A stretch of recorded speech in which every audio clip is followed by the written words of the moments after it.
هو ايه يعني لازمه الموضوع ده يا دكتور مصطفى حاطه ليه بعد الفيلي؟ هو احنا زي ما اتفقنا يا جماعه انا عايز افنتل العيان من غير ما اضره. طيب انت دلوقتي بتقول لي الانفيزيف والنون انفيزيف الفيصل ما بينهم تيوب.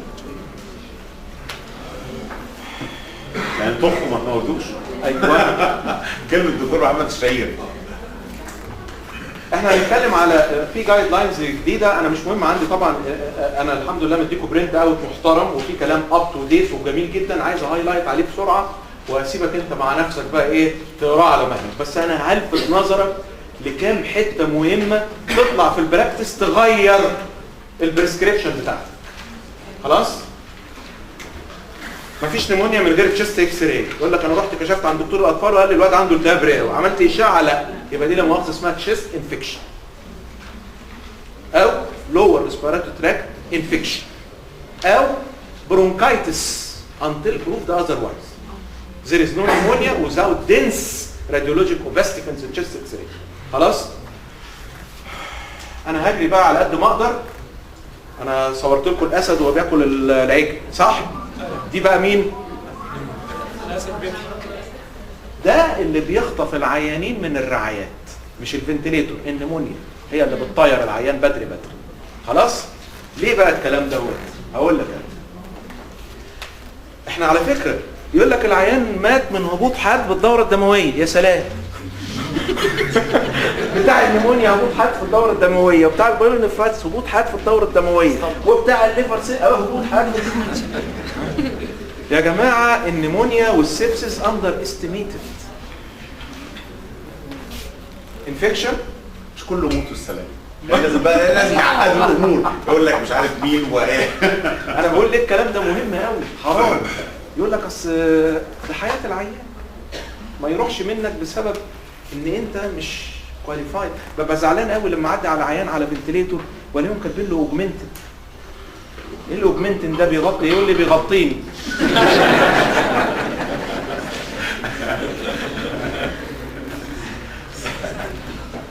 عيان ومركب تيوب، التيوب بتحب السودوموناس، بتعشقها. لازم تكون في انتي سودوموناس اوف تو ديفرنت جروبس مغطيين. فالمهم يعني الاورجانيزم بيخش ويتكاثر وينتشر ويتوغل. هو انتوا تعبانين ولا تعبانين؟ بس ناخدها بقى يعني واحده واحده كده وتعدي، يا اما يجي لنا اكتئاب ونروح للبيت. اورجان ديسفانكشن والعيان يضايع ويبقى في عندك الاولترد منتال ستيتس والقصه بتاعت الهايبوتنشن. كلمه نوزوكوميا نيمونيا كنت دايما زمان اسمعها، هي نوز دي دلع نوز، نوز ودلع نوز يعني، ولا هي هوسبيتال اكوايرد ولا ايه نظامها بالظبط؟ طلعت كلمه جريكي، كلمه نوزوكوميون. نوزو يعني ديزيز وكوميو يعني تو تيك كير اوف ا ديزيز يعني هوسبيتال، فدي كلمه نوزوكوميا. خلاص. الفاب والهاب بتمثل 27% من النمونيات بتاعه الانفكشن بتاعه الاي سي يو، وبصوا يا جماعه هي تعتبر رقم 2 مباشره بعد اليورينري تراكت انفكشن. يعني احنا لينا قدر وباع وشأن في الانتنسيف كير كتشيست فيزيشن. كلمه هاب نمونيا بعد 8. انا بجيب الهاب معاك عشان تبقى انت يعني طلعت بنماكسمايز الفايده، يعني تبقى انت استفدت زياده عن اللزوم.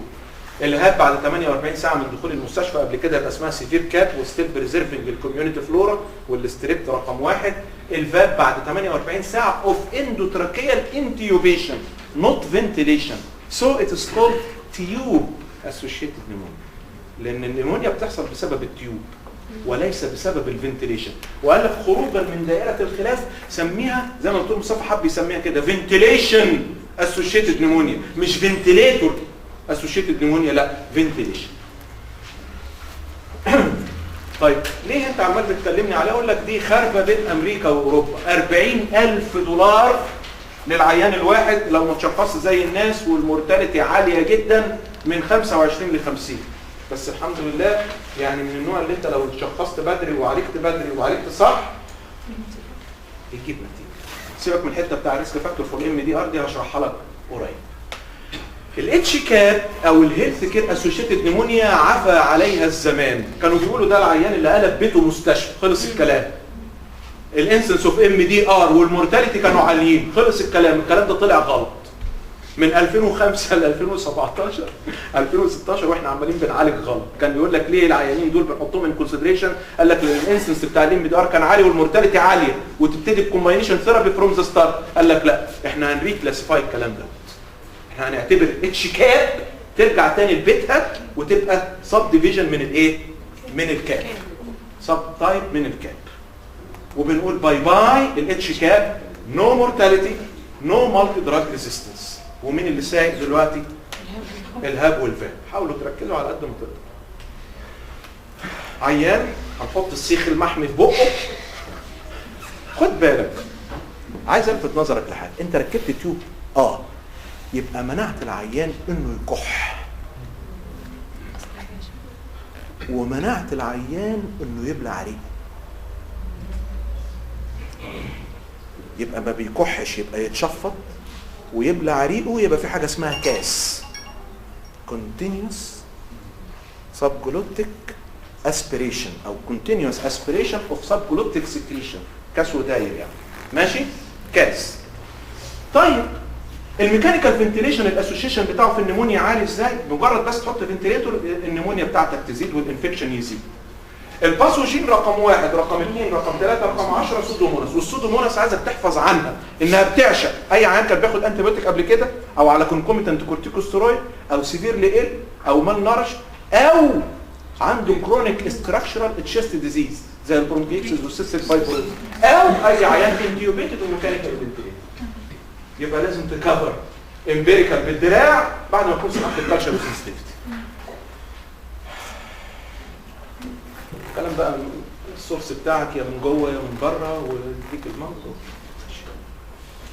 التقسيمه دي من 2005 شالوها في 2016، بس انا ستيل انسيستنج ان الهاب او الفاب في حاجه اسمها ايرلي اونست في خلال 5 ايام وفي ليت اونست بعد 5 ايام.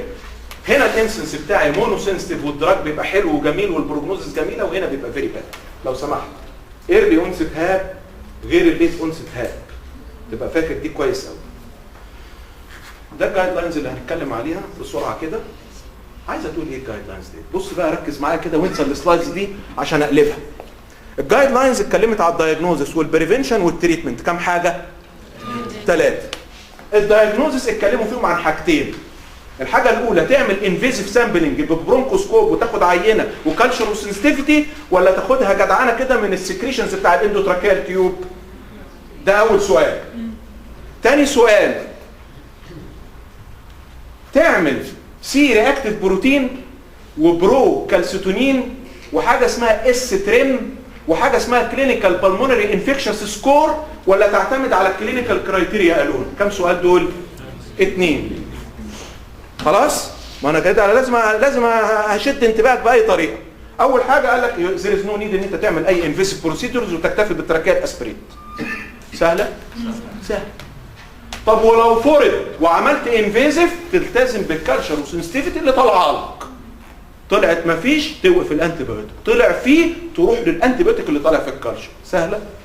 سهله. الكلينيكال كرايتيريا ولا البروكالسيتونين؟ الكلينيكال كرايتيريا ولا السي اكتيف بروتين؟ الكلينيكال كرايتيريا ولا حاجه اسمها اس تريم؟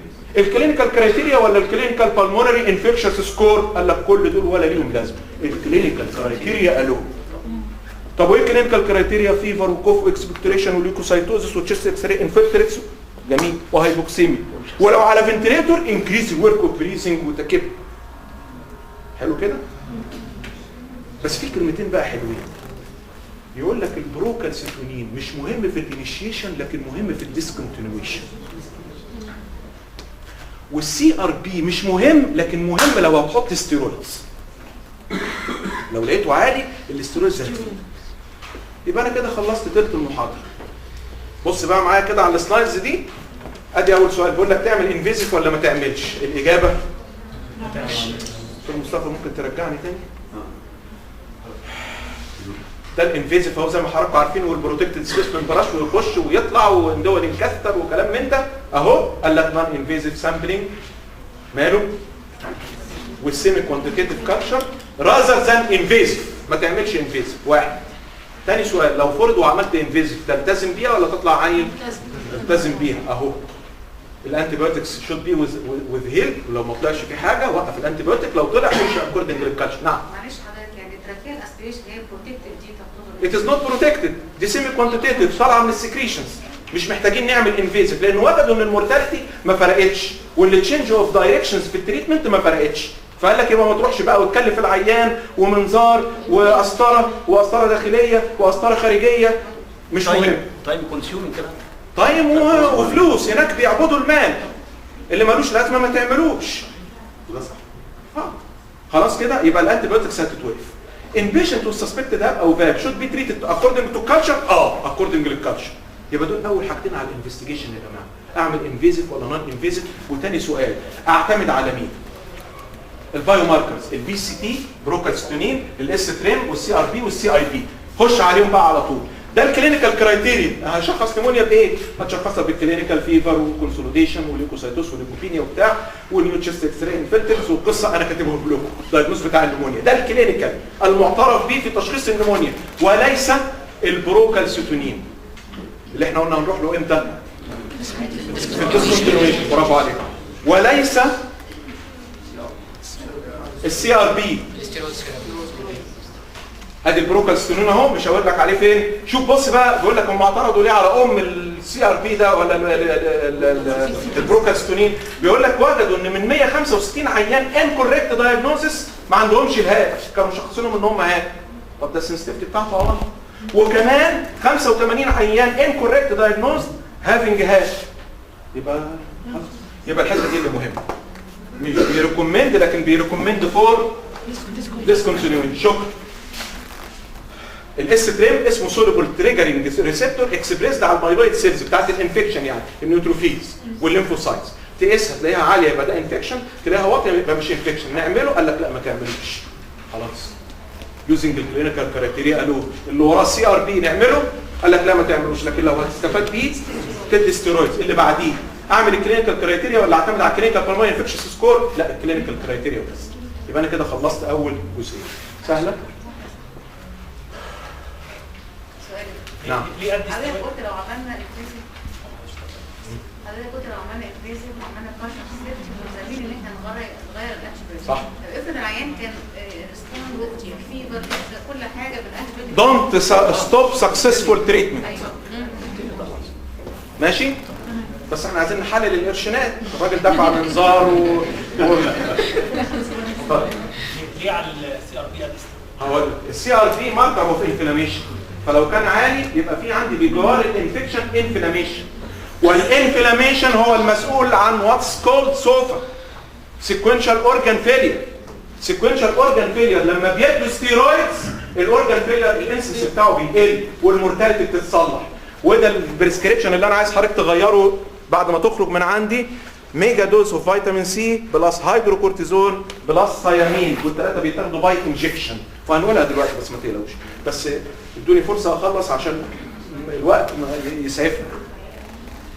ايه الفاب بريفنتيف استراتيجي؟ خلاص انا كده ناقص الجزء الثاني والثالث، ازاي امنعها وازاي اعالجها. تمنعها ازاي؟ بسرعه بقى. هو معايا كده، خليك معايا. العيان ده ما ينامش على ايه؟ على ظهره، ينام سيمي سيتك، ما ينامش سوباين، ينام سيمي سيتك. واحد. العيان ده يتشفط من بقه ويتشفط من التيوب، والتشفيط من بقه اسمه كاس. ولو هتركب تيوب ركبها من نوع محترم. بعض الناس بيقولوا سيلفر امبرجنيتد عشان تمنع وات از كولد بايوفيلم. السودوموناس بنت كلب بتحب تسكن جنب التيوب كده اهو وتمالتبلاي وتديتاتش وتغرق الدنيا. وحته في الخباثه لو بتسسبكت البايوفيلم حط معاك ماكرولاير على جنب. ده بيكسر البايوفيلم وبيقلاو الانتي بيوتيك انها توصل للسودوموناس وتجيبها من قفاها. العيان ده نايم على ظهره؟ لا، سيمي سيتنج، بيتشفط من بقه وبيتعمل له ماوث كير وكونتينوس سبروتيك اسبريشن اوف سكريشنز، وبنستخدم الكلورثاليدين كديس انفكتنت، وبنمنع الاتش 2 بلوكر والبروتون بامب انهبيتور، وبنستخدم جاست الميوكوزال كوتنج، وبننكارج الاوروتراكيال انتيوبيشن نو نيزوتراكيال انتيوبيشن عشان الساينوسايتس، وبنمينيمايز السيديشن، وبنحط ويننج بروتوكول عشان العيان يقوم معايا بسرعه. سهل؟ ولو قدرت امنع النون انفيزيف، لو قدرت اروح للنون انفيزيف يبقى خير وبركه وامنع التيوب. يبقى انا كده خلصت البريفنشن. سهل ولا صعب؟ يبقى ناقصنا الجزء الثالث، بس قبل ما نخلص الجزء الثالث اقول الجزء الثاني اللي هو البريفنشن اللي انا تعبت فيه وعملت فيه سلايدز اهو. هاند ووشنج حلو. عندما تتحدث الصوره هاند ووش بيفور اند افتر سكشننج. طبعا انت بتشوف البنت التمريض وهي بتاكل فول وطعميه وبعد كده تطلع وتشفط والقسطره تقع وبعد كده عامله ايديها كده خلاص. واخده ليفل ايه دي؟ واخده ليفل 1A ريكومنديشن. خلاص. واحد. الثانيه كونتينيوس سب جلوتيك سكشن للاندوتراكيال تيوب وكيب الهيد اوف بيد 30 او 45 واخده ليفل 1 2. ماوس كير. الكلام ده مهم قوي يا جماعه. كلور هيكسيدين طهر غسول للفم. انت بتقرب من بق العيان تلاقيه عامل زي القبر كأن ممنوع ان حد يقرب منه. والتمريض ولا انت في دماغك. لا. الكف فوقيها سكريشنز بتسقط من البق وتنزل على الاير واي. خلاص نيمونيا. اورال دي كونتامينيشن وسكلور هيكسيدين. الانسنس بتاعي بينقص. بص كل ما التركيز بتاعه بيزيد كل ما الانسنس بتاع الريسك بتاعه يبقى دي حاجات مهمه قوي. عايز العين يبقى بافتة بيضة، ما تغسلوش بقه بس وتحميه. عايزه يبقى سترايل. ICU اول مره اعرف الترم ده. الاي سي يو مسمينها اي سي يو بسبب المنظر ده. ICU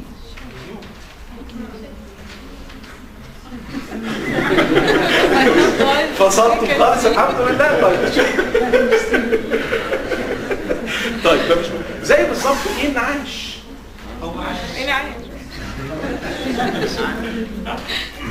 رقبة العيان بس مجرد ما ينام على ظهره. بص الانسنس بتاع السكريشنز بتوصل في التراكيه اسبريشن قد ايه. ده بيستادي يعني معينه عاملين عن طريق النيزوجاستريك تيوب. وهنا لو كان 45 يبقى تاخد بالك من وضعيه العيان. ماشي يلا. ستريس ألسر بروفيلاكسيس قلنا ساكرال فيت. نيزوجاستريك تيوب هل بتفرق؟ خد بالك يا جماعه النيزوجاستريك تيوب مركب رايل للعيان. يعني انت ضارب الاسفنكتر ما بين الاسوفجاس والاستومك. كمان ناقصه تنيمه على ظهره. يعني كانك انت بوظت الاسفنكتر وكمان بتخليه يرجع. ما ينفعش. يبقى دي مهمه قوي. ايرلي انيشيشن اوف انترال فيدنج از ادفايزد لكن بيكاري ريسك اوف اسبريشن. السمول بور ما فرقتش من اللارج بور. النيبيولايزر والاكويبمنت كل ما تلاقي فيه حاجه ان هي تتغير غيرها، لكن وجدوا ان التغيير الزياده عن اللزوم ما فرقش قوي في المورتاليتي والاوت كام. نيجي بقى للتيوب كلمتين عليها كده بسرعه. التيوب لما بتركب بتزود الانسنس بتاع النوزوكوميال انفكشن والفنتليتور اسوشيتد تراكيو برونكايتس. واهم مشكله هي ان فوق الكف يا جماعه بتكون السكريشنز دي وتحت الكف ديت بيبقى فيه البكتيريال بايوفيلم او الكونتامينيتد بايوفيلم اهي. وفي ديستراكشن للابيثيليوم. يعني كانك بالظبط عملت كوندويت للاورجانيزم انه يسقط على الاير واي. بقى نايم اهوت والسكريشنز بتتجمع بمجرد ما تشيل الكف تلاقيها راحت ساقطه فالدنيا بتبوظ. وده المنظر بتاع المالتيبليكيشن بتاع البايوفيلم ياتاتش وبعدين يجرو وعامل زي الخلايا الارهابيه النايمه وبعد كده تنفجر وتعمل لك المنظر ده. ووجدوا ان البايوفيلم موجود في كل التيوبز 90% منها وباينه. والسيلفر تيوب بتوطي الانسنس ان البكتيريا تلزق عليها لدرجه ان هم بيفكروا في مكان حلاقه يخش على التيوب يحلقها طالع نازل عشان يشيل البايوفيلم ده. والليكج بيبقى بيحصل ان سبايك اوف الكف بتاع التيوب منفوخه فهي مش بروتكتيف قوي. عشان كده يبقى احنا محتاجين الكونتينيوس درينج بتاع السبكلوتيك سكريشنز. لدرجه ان هم قالوا ان بعض الاساطر هيبقى فيها نيجاتيف سكشن تشفط دايركت باستمرار بهذه الصوره. ووجدوا ان ده فرق في الاوت كام بتاعي العيانين اللي بتتشفط من العيانين اللي ما بتتشفطش. وهو المورتاليتي قلت في العيانين اللي كانوا بيتشفطوا عن العيانين اللي ما بيتشفطوش. يبقى تغسل ايديك والكلام اللي احنا قلناه مش هنعيده تاني. الاندوتراكيال تيوب البليسمنت بتاعتها والساينوسايتس دي. الاندوتراكيال تيوب لو نيزو تراكيال وديت لو اورو تراكيال. يبقى لو سمحت ما حدش يركب نيزو الا اذا كان في مصيبه والعين عنده النك ومش عارف ايه والكونترا انديكيشنز بتاعت الاورو تراكيال. يبقى ده الخلاصه. دي تاني النص الثاني من المحاضره او الثلث الثاني من المحاضره. ترفع السرير لو في دي في تي تدي كليكسان. عيانين كتير جدا على بنتهم ما بيتحركوش مستني يجي له دي في تي قانون بوليس وبعد كده تدي له هيبرين تدي له من اولها خلاص. والبيبتيك ألسر بروفيلاكسس والسيديشن ميكانيكال فنتيليشن لو تايدر فوليوم فنتيليشن وكونزرفتيف فلويد مانجمنت زي ما الدكتور مصطفى بيه كان بيتكلم ان انت تنقص الفلويدز وتنقص البلاد ترانسفيوجن عشان ما يروحش منك في مشاكل. نيجي للشق مين؟ الاخير. هتعالج مين؟ هعالج دي ولا دي ولا دي؟ هتعالج تراكيو برونكايتس؟ قال لك لا ما تعالجهاش، لو حصلت ما تعالجهاش. ده هم يعني عندهم، انما احنا بنعالج اللي مش موجود اصلا. يعني احنا يقول لك انا هديله بروفيلاكتيك انتي بايوتيك. في حاجه اسمها بروفيلاكتيك انتي بايوتيك؟ ماشي بروفلاكت انتي يا خبر ابيض. ده في كل مستشفى فيها بروفلاكتيك انتي. لا ما فيش حاجه اسمها كده. خلاص؟ فادي اول حاجه. يبقى التراكيو برونكايتس ما بتتعالجش. هم عندهم بيقول لك شوت بيشنت ويز فنتريتور اسوشيت تراكيو برونكايتس بي تريتد، قال لك لا. وهنا بقى بيقول لك ايه الفرق. طبعا هنجري بسرعه، اللي بياخد بارنترال غير اللي ما بياخدش بارنترال، واللي يتشخص بدري غير اللي ما يتشخصش بدري، واللي ياخد ابروبريت غير اللي ما ياخدش ابروبريت. سيبك من الكلام الفاضي ده كله، كانت شوت سلايدز شكلها حلو قلت اوريها لكم بس. طيب ايه اللي فرق في المورتاليتي؟ المورتاليتي والموربيديتي في الامبيريك تريتمنت كانت بتفرق. ان انت تبتدي، بس تبتدي عن ايه؟ عن علم. ما تبقاش عامل زي اللي هو بينطح. انت عايز تكتب حاجه صح ومش عايز تويت. اكتب بس اكوردنج للبوليسي هنقول عليها بقى. بصوا يا جماعه، السلايد دوت انا واخده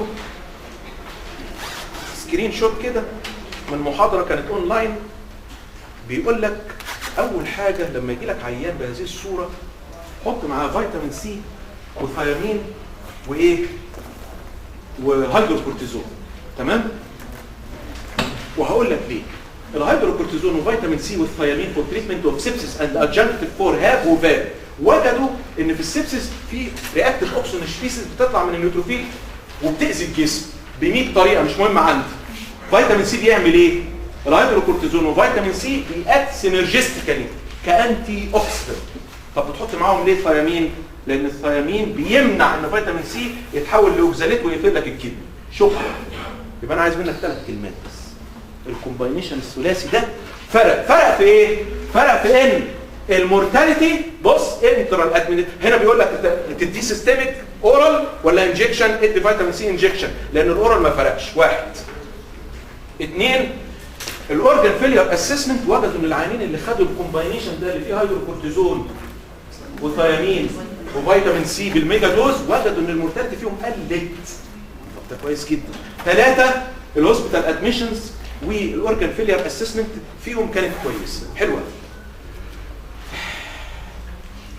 لما اجي ادي امبيريك انتي بايوتيك لعيان هاب او فاب اروح لللوكال انتي بايوجرام بتاع المستشفى ولا ما اروحش؟ تروح. تقول لي عشان ما حدش يجي يقول لي اصل الكلام ده بيتقال في امريكا واوروبا، انا مالي بقى انا في مصر. ما هو في مصر بيقول لك اهو روح لللوكال انتي بايوتيك ريزيستنت داتا. يعني تروح لبتوع الانفكشن كنترول تقول لهم ها الاي سي بتاعتي مطلعه الاورجانيزم بتاعتي خلال الشهر اللي فات كان مين؟ يقول لك ده كان بريفلنت مثلا سودوموناس، ده كان ايكولاي، ده كان شيريشيا، ده كان. يبقى ده مهم قوي بالنسبه لي. طيب يبقى انا هروح لللوكال انتي بايوجرام وهستارت امبيريكال تريتمنت. طيب خلاص يبقى ناقص لي اخر حته بقى، هتعالج الهاب والفاب ازاي؟ تقول لي عشان اعالج هاب وفاب لازم تطلع بسؤال ولازم تجاوب عليه. الانسنس اوف ام دي ار اخباره ايه؟ تقول لي موجود، يبقى لازم يكون عندها ايرلي اونست ولا ليت اونست؟ ليت اونست. قعد اكتر من 5 سنين في المستشفى او كان بياخد انتي بايوتيك في اخر 90 يوم. الجايد لاينز اللي قبل كده كانت بتقول 6 شهور وكان بياخدها اورال. هنا بيشترط انه يكون بياخدهم انترافينوس في خلال 90 يوم، او كان جاي لك بسبتك شوك في نفس الوقت اللي شخصت فيه فاب، او اي ار دي اس قبل الفاب اللي الدكتور مصطفى كان بيتكلم عليها، او 5 اور مور دايز اللي انا قلت لك عليها اهي ليت اونست هاب. يبقى الكرايتيريا دي مهمه قوي عشان اشخص ام دي ار. طب عشان اشخص ان اللي عنده ام دي ار هاب ريسك فاكتورز يبقى 90 يوم. ريسك فاكتور ميرسا 90 يوم. ريسك فاكتور سودوموناس 90 يوم. شكرا خلاص. يبقى الجايد لاينز بتقول 90 يوم او اكتر من 5 ايام في المستشفى، او جايين بسبتك شوك، او كان عنده يارد اس قبليها. سهل سهل. عشان خاطري انا زود كمان على الميرسا ان العيان يكون قاعد في مكان فيه ميرسا، او يكون قاعد جنب عيان عنده جراحه وعنده انفكتد ووند فيه ميرسا، او عنده ان كنترول دايابيتس او هو عادي موداليسيس يعني. ماشي. حاجات كتير. خش على الاسئله بقى. اديكم بقى الخلاصه عشان احنا تعبنا كلنا. انت هتدي علاج صح؟ عايزك تعالج بثلاث حاجات. لو سسبكتنج ان ده ام دي ار ميرسا، وروح انت بقى اقرا في البيت على مالك. You have to cover Pseudomonas by 2 anti-Pseudomonal of 2 different group non-beta lactam وبيتا لاكتام. مرقعه بقى. لو هتدي ساعات تعدي بقى ماشي على علاج بتدي ايه؟ بدي تازوسين كويس. ديبراسيلين تازوباكتام سبيسيفيك انتو سودومونال جميل. وايه كمان؟ طينان يا سلام. واشمعنى يعني 2 بيتا لاكتام كوسه يعني ولا ايه؟ طب ما تاخد واحد بيتا لاكتام وواحد نون بيتا لاكتام. حلو كده؟ كويس. يبقى انا هاخد واحد بيتا لاكتام وواحد نون بيتا لاكتام وهكونسيدر معايا مين؟ الميرس. والميرس هاخد اللينزوليد او الفانكومايسين. بس هم قالوا يا بارك. طب خليكم بقى معايا في حاجه كده عايز الفت نظركم ليها. في بعض الادويه سيئه السمعه وفي بعض الادويه جيده السمعه. وجدوا ان العيانين اللي كان عندهم نيمونيا وكانوا ماشيين على التاينام او الميرونام الكاربيبينام جروب، المورتاليتي ريت بعد شهر ما لما روحوا البيت قلت بنسبه 30% ان كومباريزون للتانيين. يبقى دول حلوين ولا وحشين؟ حلوين. تاني معلومه، الامينو جلايكوزايد از اباد دراج، ابعد عنه. خلاص؟ ثالث معلومه، التايجي سايكلين بيقول لك مش حلو ودواء ساقط وفاشل والمفروض يتشال من الجايد لاينز. رابع معلومه، ما تديش 2 لما يكون ممكن تدي واحد انتي سودومونال. تدي امتى واحد؟ تدي امتى واحد؟ حاجه من الاثنين. in absence of septic shock or in absence of high risk of mortality. You are justified تدي دواء واحد من الانتي سودومونال. كده انا خلصت. نبص على السلايدز بسرعه ولا مش مهم؟ نبص ولا مش مهم؟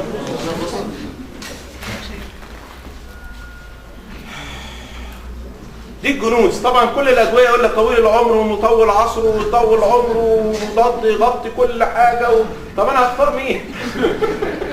صح ولا لا؟ طيب كويس قوي. يبقى ده الراشونال اهو يا جماعه. بص بقى لو انت بتاخد خبرتي اهو الفانكومايسين، وخد بالك قال لك there is no superiority between فانكو اند لينزوليد. كان اول ما طلع اللينزوليد قال لك ده جميل وحلو، هو بس الكدني الشوت داون اللي بيعملها، لكن الاثنين ايكوال افيكاسي. وهقول لك على معلومه في غايه الخطوره بعد ما اخلص دي. ادي الفانكو وادي الفيبراسيلين تازوباكتام 4.5 جرام، بس خد بالك ان الفيبراسيلين تازوباكتام بيعمل سولت لود في العيانين اللي عندهم هارت فيلير، فما تروحلوش اذا كان في عندك مشاكل على مستوى الملح. خلاص؟ والثالث ليفوفلوكساسين. انا اديتك اهو جود اكزامبل لعيان عنده فاب وفي الانتنسيف كير وعلى فنتليتور. خلاص؟ كويس قوي. وكل ده لا ينفي ان انت تروح لللوكال انتي بايوتيك بايوجرام عشان ما تفتكرش ان انت بتعالج من دماغك. معلش يا دكتور، الليفوفلوكساسين حضرتك قلت 750 يعني 500 مش؟ لا 750. مش مين؟ انا بتكلم ان عايز سودومونال 500 ما ينفعش. لا عايز 600 نكمل بعد كده يا جماعه. حته كان دكتور مصطفى الله يكرمه يعني كان دايما ينبهنا ليها ان الانتي بايوتيك عشان تشتغل فيها كونسنتريشن ديبندنت وفيها تايم ديبندنت وفيها الاثنين. فانا بلفت نظرك وانا المعلومه دي كنت اعرفها جديد ان البيتا لاكتام time dependent and it should be received by infusion not by injection. انا كنت اول مره اعرف المعلومه دي في الحقيقه. بصوا يا جماعه البيتا لاكتام time dependent، الامينو جلايكوزايد والميترونيدازول كونسنتريشن ديبندنت. يعني ايه؟ يعني ممكن نديها وانس بير داي. يعني احنا كلنا بندي الاميكين غلط، المفروض الاميكين كل 12 ساعه، لا دي تاخد كل 24 ساعه، والجرامايسين تاخد كل 24 ساعه. خلاص؟ لانه ايه؟ كونسنتريشن ديبندنت. وعمك بقى الجلايكوبيبتايد والتتراسايكلين والفلوروكينيكون دول كلهم الاثنين تايم وكونسنتريشن ديبندنت. يبقى الحته ديت مهمه قوي، حبيت الفت نظركم ليها والديتيلز بتاعتها هي موجوده. طيب بص بقى على دي، يقول لك كونتينيوس فيرسس انترميتنت بيتا لاكتام انفيوجن. دي رساله انا بوجهها لكم اهو وانتم مسؤولين قدام ربنا بعد كده ان البيتا لاكتام لما تديها باي انفيوجن. وجدوا ايه بقى؟ وجدوا ان الكونتينيوس انترميتنت انفيوجن اسوشيتد ويز ديكريز مورتاليتي. الكلام ده فين؟ 2016. لما تروحوا ان شاء الله تقروا حاجه اسمها جات مايكروبيوم وبروبايوتكس، فيها شويه معلومات حلوه قوي قوي قوي. 2 انتي سودومونال اللي اتفقنا عليهم، لو كان في عندك ايه؟ سيبتك شوك او هاي ريسك اوف مورتاليتي، عض قلبي ولا تعض رغيفي، هاخد العلاج دوت، اخد انهاليشنال ثيرابي ولا ما اخدش؟ خد. لو كان في عندك سودوموناس او اسينيتوباكتر يو ماي كونسيدر انهيل بليستين. خلاص؟ اوكي. اخد العلاج لمده اسبوع ولا 10 ايام ولا اسبوعين ولا 3 اسابيع؟ كانوا زمان بيدوا 3 اسابيع، دلوقتي قالوا اسبوع واحد. and you may use البروكالسيتونين in discontinuation. ESBL extended spectrum beta lactamase reducing، ده ترم بنشوفه في الكالتشر سيرفيتي، لما يطلع لك تعرف ان الكاربيبينام رقم 1 وما دونها مش هيجيب نتيجه. 7 ايام العلاج.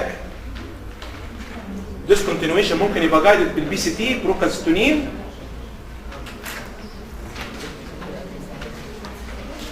الادويه بقى، الكاربيبينام سيئه السمعه ولا حلوه؟ حلوه. 2 ولا 1 على حسب. اريسولايزد على حسب. امينو جلايكوزايد وحش. تايجسايكلين مش كويس. Awais physician said the best medicine for human is care and love. Someone asked if it does not work, is will and answer increase the dose. السلايدز اللي بعدين الدكتور مصطفى بيحبه قوي. never ever give up. طبعا. ليه بقى؟ لان في عيان ممكن يتشخص غلط. في عيان يستجيب، في عيان ما يستجيبش، رونج دايجنوزس، رونج تريتمنت، رونج اورجانيزم. تاخد بالك من هذا الكلام. السلايد الشهير، العيانين بيقروا اكتر مننا، العيانين شاطرين اكتر مننا، غيروا النت اللي عندكم، وهاتوا نت يكون اسرع يجيب نتائج اكتر. شكرا لكم. لاينوسوليد يا دكتور محمد once or twice. لاينوسوليد infusion once or twice. كويس.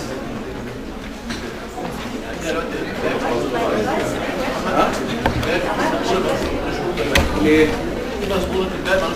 نور النور. ستة جديد. لا ليه دور؟ انا بس جريد، لكن في عندك جدولين مكتوب فيه.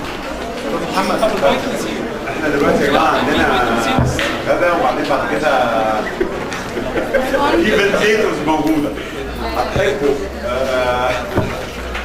هاندز اون على الفنتيتور ولا تحبوا؟ طب هقول لكم على حاجه. طب انا اقترح اقتراح واللي موافق عليه. تحبوا بكره نيجي نص ساعه بدري نعمل الهاندسون الاول؟ اهم حاجه الواحد يمشي وهو راضي ضميره. صح كده. طيب